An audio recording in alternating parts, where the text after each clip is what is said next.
नमस्कार बच्चों, राष्ट्र की भाषा चैनल पर आप सभी का स्वागत है बच्चों।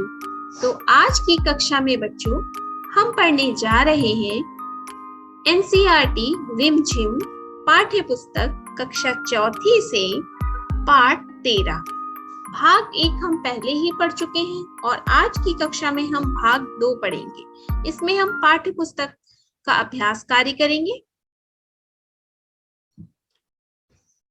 तो चलिए अब शुरू करते हैं। यहाँ पे कुछ शब्द दिए गए हैं, इन शब्दों के अर्थ हम पहले भाग 1 में कर चुके हैं। तो यहाँ पर हम कुछ और शब्द हैं, इनको भी जान लेते हैं। तो देखिए यहाँ पे उड़न खटोला। उड़न खटोला जो आकाश में उड़ने वाला यान, उसे हम कहेंगे उड़न खटोला। दल समूह, कलगी मुकुट या ताज, पर पंख, नहरनी नाखून काटने वाला औजार, हजामिन नाई की पत्नी। अब चलते हैं पाठ्य पुस्तक का अभ्यास कार्य करते हैं।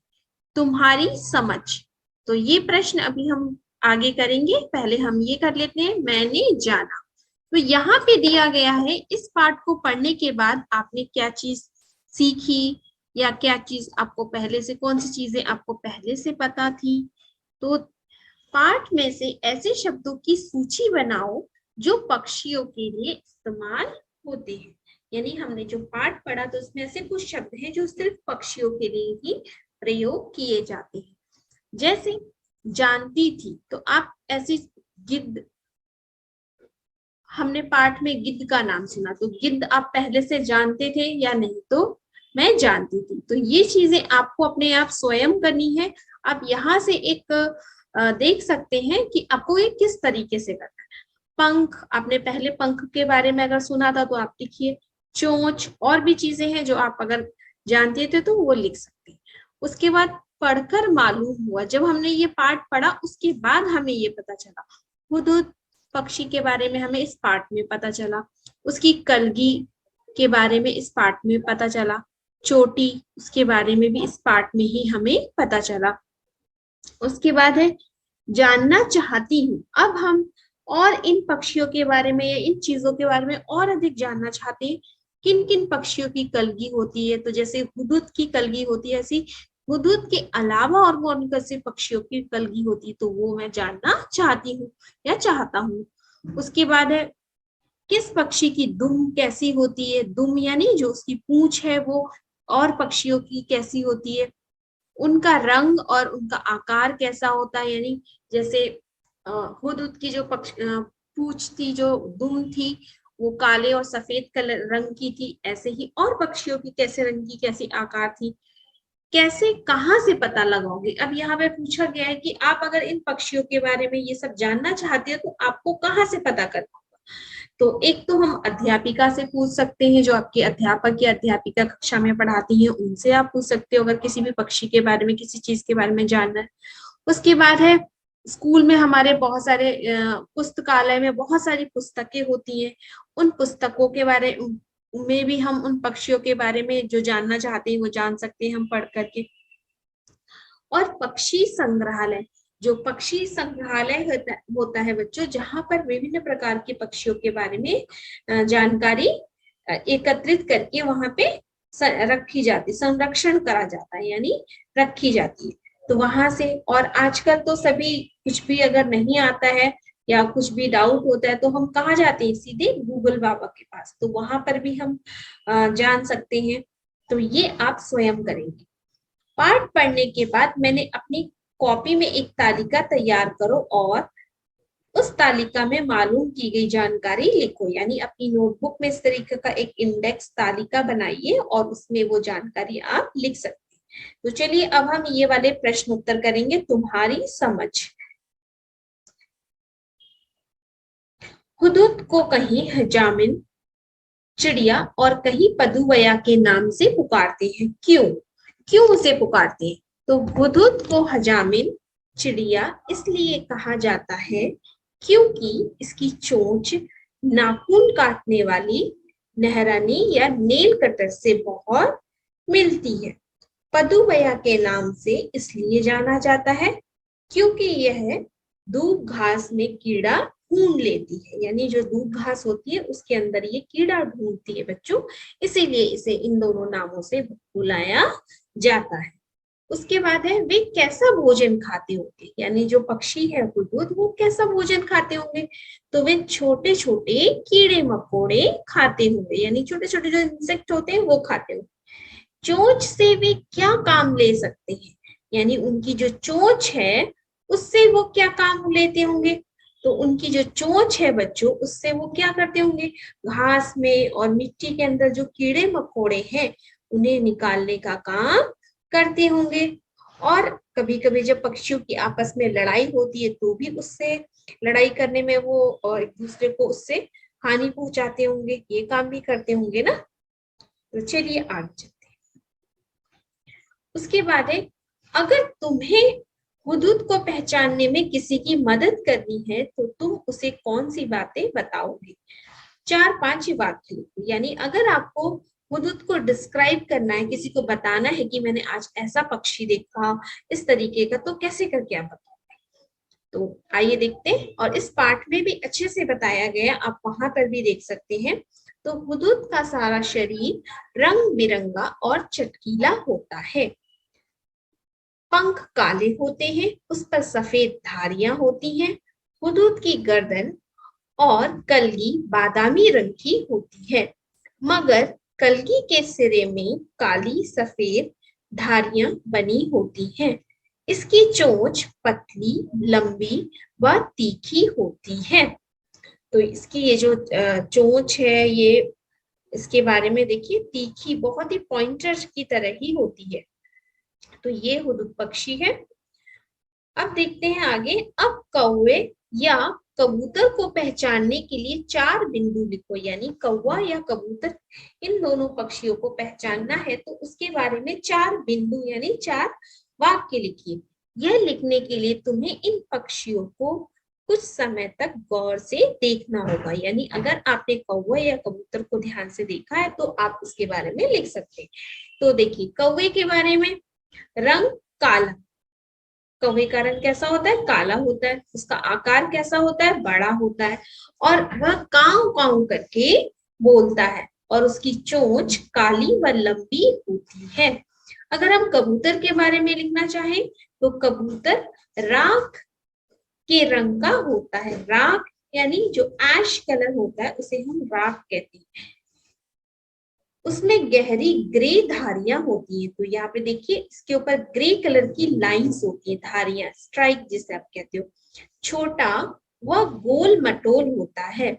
उसकी चोंच छोटी व छोटा मुंह होता है। कबूतर की जो चोंच और मुंह है वो छोटी और छोटा, कौवे की अपेक्षा छोटी होती है, और वह गुटुरगू करके बोलता है। तो ये कौवे और कबूतर के बारे में, अगर आप उनके बारे में इससे अतिरिक्त जानकारी रखते हैं तो आप वो भी लिख सकते हैं बच्चों।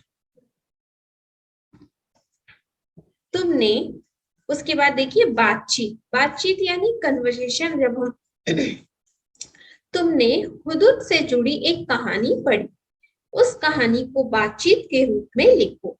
हमने इस बातचीत को तुम्हारे लिए शुरू कर दिया, यानी बच्चों जो हमने अभी कहानी पढ़ी उसी कहानी को इन्होंने वार्तालाप के रूप में यहाँ पे हमें दिया है, और इन्होंने 2 वाक्य जो है यहाँ लिखे हैं। अब हमें इसी कहानी को आगे बढ़ाना है। तो शाह सुलेमान, अरे भाई गिद्ध, जरा मेरी बात तो सुनो। गिद्ध उड़ते उड़ते, कहिए मगर जरा जल्दी से। शाह सुलेमान, क्या तुम मेरे उड़न खटोले पर छाया कर सकते हो। तो गिद्ध ने क्या उत्तर दिया, क्या बात कर रहे हो, हम सब तो खुद इतने छोटे हैं, यह काम हम नहीं कर सकते। ये गिद्ध ने कहा। तुम अपने दोस्तों के साथ बातचीत को कक्षा में नाटक के रूप में भी प्रस्तुत कर सकते हो, यानी आप कक्षा में एक बच्चा सुलेमान बन जाए, एक बच्चा जो है गिद्ध बन जाए, तो इस तरीके से आप ये नाटक की तरह भी कर सकते हैं। अब देखते हैं रंगारंग। रंगारंग यानी रंग, कलर, और अगर कोई चीज किसी चीज से रंगी हुई तो उसे हम रंगा बोलेंगे। हुदूद का सारा शरीर रंग बिरंगा और चटकीला होता है। हुदूद का रंग चटकीला बताया गया है। रंग कैसे हैं यह बताने के लिए कुछ शब्दों का इस्तेमाल किया जा सकता है, जैसे फीके रंग, चटकीले रंग। फीके यानी हल्के कलर, लाइट कलर, जिसे आप फीके कहेंगे। ऐसे ही चटकीला यानी बहुत ही ब्राइट कलर्स। तो आओ बताओ कि ऐसे रंग किन किन चीजों के होते हैं।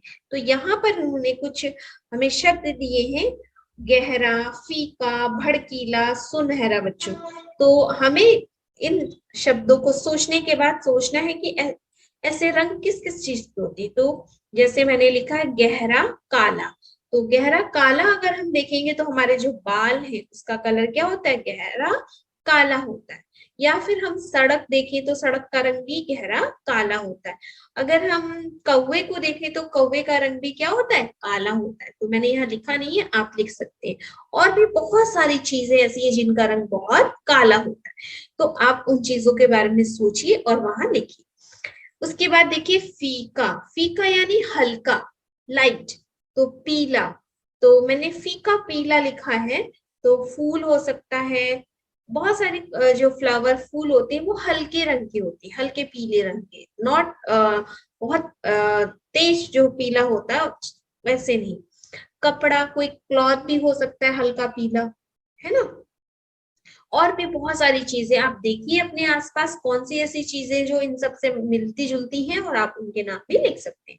उसके बाद है भड़कीला। भड़कीला यानी बहुत ही ब्राइट, जो चमकता है, जो सबकी आंखों में चुभे जिसे बोलते हैं। तो लाल, मैंने लिखा भड़कीला लाल। तो किसी के कपड़े कभी कभी बहुत अचकन लिखा मैंने, बहुत ही ब्राइट, बहुत ही चमकीला या भड़कीला होता है। गुलाब का कलर भी बहुत तेज भड़कीला भी होता है। और टमाटर भी होता है बच्चों। तो आप वही आप सोचिए और आप अपने शब्द लिखिए। उसके बाद है सुनहरा। सुनहरा यानी गोल्डन, सॉरी, सिल्वर कलर। तो सुनहरा कलर यानी हरा।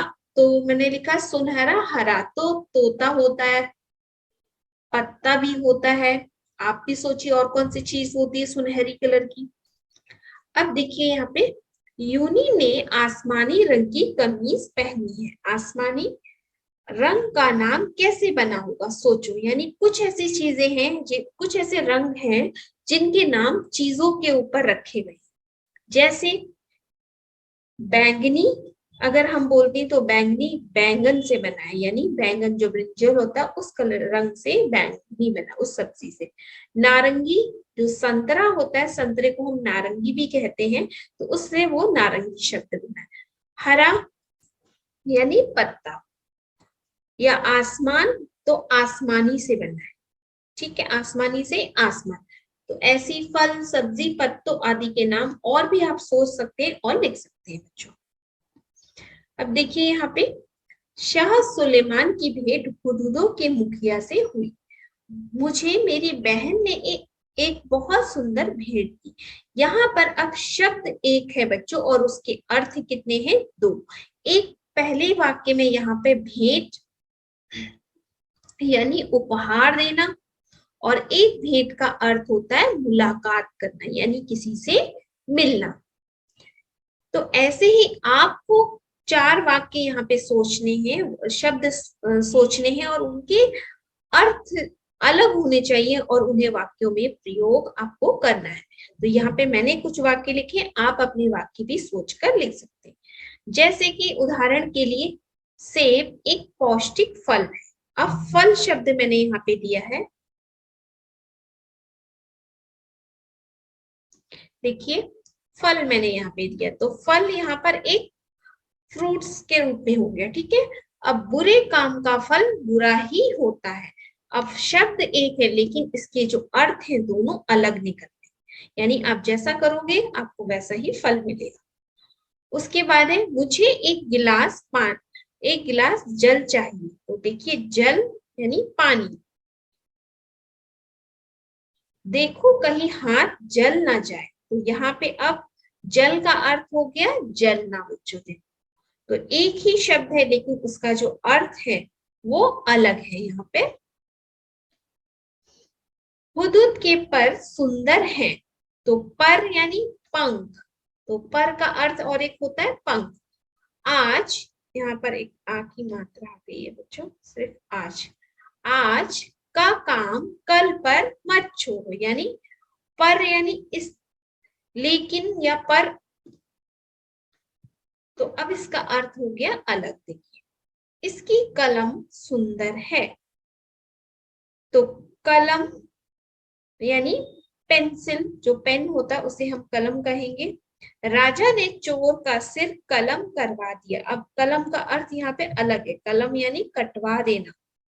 तो शब्द एक है लेकिन उसका अर्थ जो है वाक्यों में अलग है, तो अलग अलग उसका मतलब निकलता है। तो ऐसे ही कुछ वाक्य आप अपने आप सोचिए और देखिए। उसके बाद देखिए यहाँ पे खुद नाम, तो नाम शब्द हम संज्ञा शब्द का अभ्यास कार्य भी समझ सकते हैं। इस को हुदूद एक बहुत ही सुंदर पक्षी है। हुदूद और पक्षी दोनों को ही हम संज्ञा कहते हैं।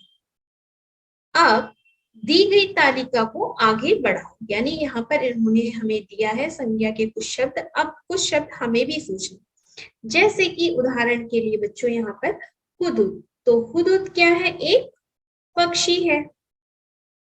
हुदूद किसी का नाम है, तो पक्षी का नाम, तो ये क्या हुआ, संज्ञा हुआ ना।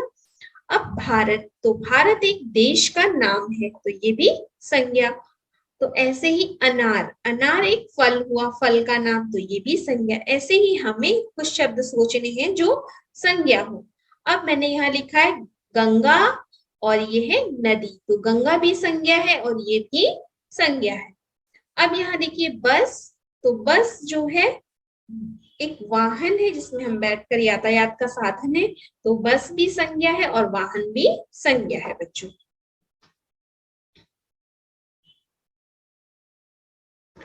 तो आशा करती हूँ बच्चों आज की कक्षा में जो हमने अभ्यास कार्य किया वो आपको समझ में आया होगा। अगर आपको अच्छा लगा तो मेरे चैनल को लाइक कीजिए, सब्सक्राइब कीजिए और अपने दोस्तों